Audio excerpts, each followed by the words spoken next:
ಹುರಿದ ಅವರೆಕಾಳು ಅವಲಕ್ಕಿನ ಬಳಸ್ಕೊಂಡು ಮಿಕ್ಸರ್ ಮಾಡೋದು ಹೇಗೆ ಅಂತ ಶೇರ್ ಮಾಡ್ತಾ ಇದ್ದೀನಿ. ತುಂಬ ರುಚಿಯಾಗಿರುತ್ತೆ.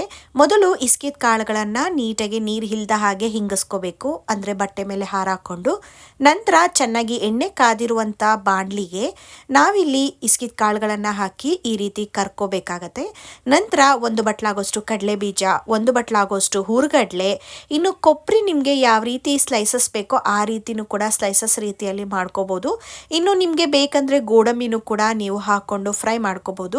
ಹಾಗೇನೆ ಕರ್ಬೇವಿನ ಸೊಪ್ಪು, 4 ಒಣಮೆಣಸಿನ್ಕಾಯಿ, ಹಾಗೆ 1 ಬೆಳ್ಳುಳ್ಳಿನ ಜಜ್ಜಿ ಈ ರೀತಿ ಕರಗಿಸ್ಕೋಬೇಕು. ಇನ್ನು ಕೊನೆಯದಾಗಿ ನೀವು ಅವಲಕ್ಕಿನ ಹುರ್ಕೋಬೇಕಾಗತ್ತೆ, ಅಂದರೆ ಈ ರೀತಿ ಕರ್ಕೋಬೇಕಾಗತ್ತೆ. ಮುಂಚೆನೇ ಅವಲಕ್ಕಿನ ಕರಿಯೋದಕ್ಕೆ ಹೋಗ್ಬೇಡಿ, ಎಣ್ಣೆ ಹಾಳಾಗ್ಬಿಡತ್ತೆ.